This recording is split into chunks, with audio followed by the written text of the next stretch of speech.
Santapan Harian Rabu 22 Februari 2023. Inilah program Santapan Harian, sebuah program yang mengajak Anda menelusuri isi Alkitab agar Anda menemukan makna firman Tuhan sesuai dengan konteksnya.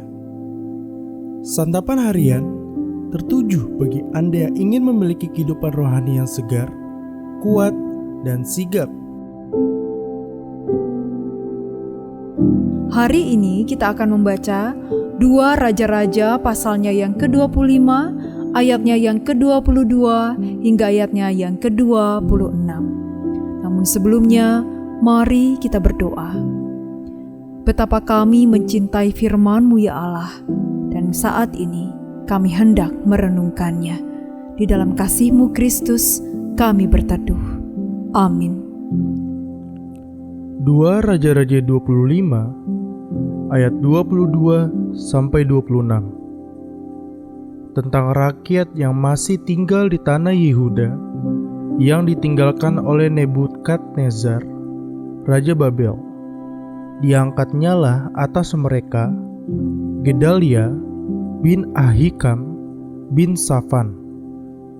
Ketika semua panglima tentara dengan orang-orangnya mendengar bahwa Raja Babel telah mengangkat Gedalia, maka pergilah mereka kepada Gedalia ke Mizpah, yaitu Ismail bin Netanya, Yohanan bin Kareah, Seraya bin Tanhumet, orang Netofa itu, dan Yaazanya, anak seorang Ma'akha, bersama dengan anak buahnya. Lalu bersumpahlah Gedalia kepada mereka dan anak buah mereka, katanya kepada mereka, "Janganlah kamu takut terhadap pegawai-pegawai orang Kasdim itu. Tinggallah di negeri ini dan takluklah kepada Raja Babel, maka keadaanmu akan menjadi baik." Tetapi dalam bulan yang ke-7 datanglah Ismail bin Netanya bin Elisama, seorang yang asalnya dari keturunan raja, dan 10 orang bersama-sama dengan dia. Mereka membunuh Gedalia dan orang-orang Yehuda dan orang-orang Kasdim yang ada bersama-sama dengan dia di Mizpah. Maka bangkitlah seluruh rakyat, dari yang kecil sampai yang besar, serta panglima-panglima tentara, lalu larilah mereka ke Mesir, sebab mereka takut terhadap orang Kasdim itu.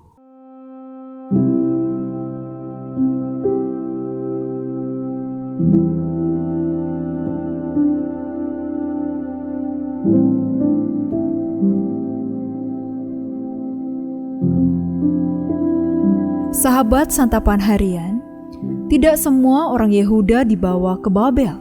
Sebagian dibiarkan untuk tetap tinggal di tanah Yehuda. Namun tanah taklukan tetap saja berada di bawah penguasaan Babel. Raja Babel mengangkat seorang pemimpin bagi mereka, yaitu Gedalia bin Safan. Entah apa yang dipikirkan oleh Gedalia ketika orang-orang menghadap kepadanya. Dia bersumpah dan berkata kepada mereka supaya tidak takut kepada orang Kasdim dan hidup tenang di bawah penguasaan kerajaan Babel.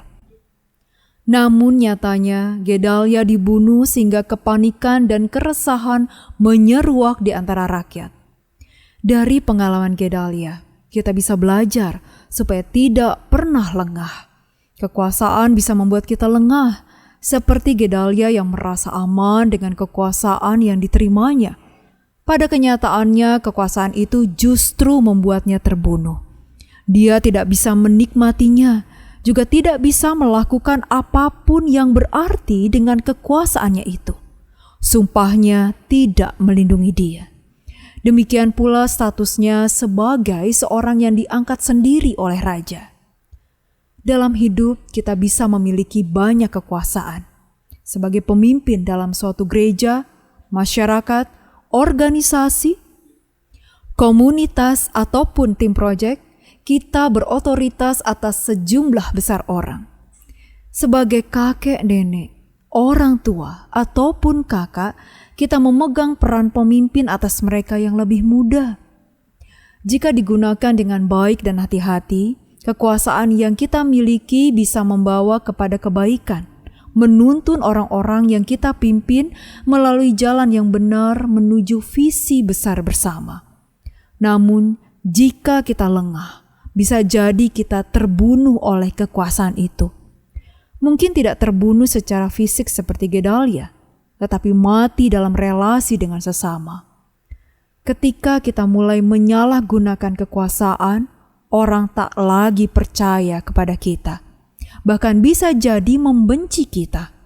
Bisa saja kita tidak kehilangan kekuasaan, tetapi kita tidak membuat dan mendatangkan kebaikan dengan kekuasaan itu.